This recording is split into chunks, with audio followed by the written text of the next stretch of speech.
Today I'm really psyched because I love nuts of every kind, and walnuts. As an upstate New York girl, we are obsessed with maple anything and walnuts. Yes. So this is good. Me too, I love walnuts. Yeah, tell them what we're making. So we're making a walnut maple cake today. Yum. Today we're actually teaming up with California walnuts because they add a great texture, flavor, and some heart-healthy goodness to basically any recipe that you make. They're delicious, and we want to support our friends in California. They've had kind of a rough end of their year. Yes. But this cake, these walnuts are perfect for this cake, or any of your holiday baking recipes. I was going to say, is there anything walnuts aren't good at? We love walnuts. So in here we have our walnuts and our sugar. We're just going to grind that up. And this is going to be the sugar base to our cake mix. So it's like the consistency of sand, kind of. Exactly. You're making walnut, sweet walnut sand. This is the one time in your life where you might want to eat sand.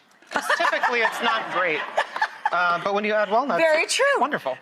So we're going to add it to our stand mix right here. I have some, Stick and a half of butter. It's going to go in there. We're going to marry these guys together. Get in there, walnuts. All right. So turn that guy on. And then once that comes together, we're going to add in 4 eggs. One at a time, Grant? Yeah, one at a time. See, you know how to bake. You no, I just stand next to you a lot. You've heard me say that so many times. So in here I have our flour. I'm going to add in some baking powder, some salt, a little bit of cinnamon, because this is a holiday cake, so we want it to be nice and warm and spicy. And nutmeg, my favorite. Some nutmeg, yeah. Walnuts and nutmeg go together. Marriage made in heaven. Yep. Yep. So we're just gonna. Oh, that smells amazing already. I know, doesn't it smell great? Just so the then, walnuts. I'm just gonna whisk that up. So then when you add your dry ingredients into the wet ingredients here, you also want to stream in your milk. So right here I have our milk. I'm gonna add in some maple syrup to that. A little bit of vanilla. Vanilla. Oops. There we go. Mix that up. I would drink this. This is just maple syrup and milk. Not on TV.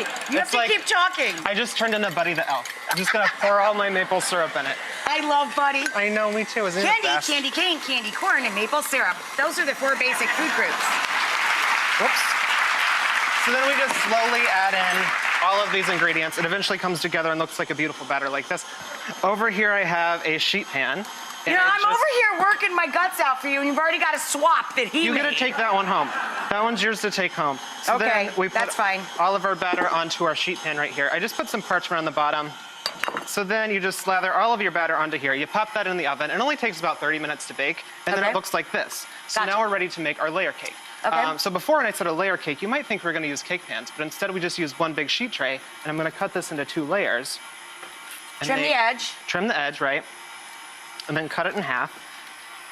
I think this one's perfect. And now, typically I would build this on a plate, but I don't see one, so we're just gonna do it on the countertop. Why not?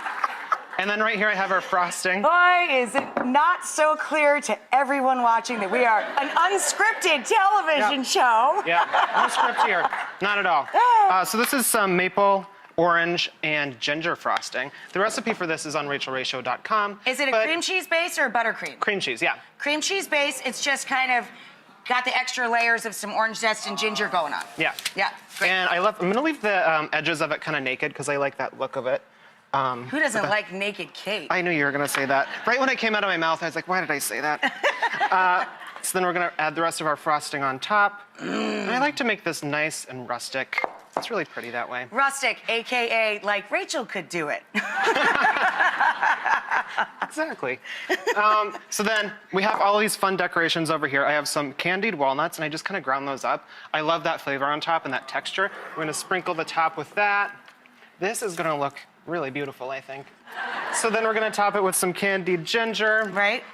I have some of these candy nuts if you want to add some of those on top. Much larger candied nuts? Yep, some candied walnuts. I love this. I have this sugared rosemary that's really pretty to put on top. All you do is you just take some rosemary, you dip it in a little bit of egg white, and then dip it in some sugar, and then you could just decorate the top. Delarobia.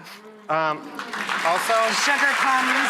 Some sugar cranberries right here go on top. Sugar cranberries. And then, I don't know about you, but I'm dreaming of a white Christmas. Oh. So let's sprinkle it with some snow. Look at that pretty holiday walnut Buddy cake. would love this. Isn't that delicious looking? Buddy the elf would love this, Grant. Isn't that fun? It's beautiful. Thank you, sweetheart. Isn't he great? To get the most out of California walnuts, check out walnuts.org for more info.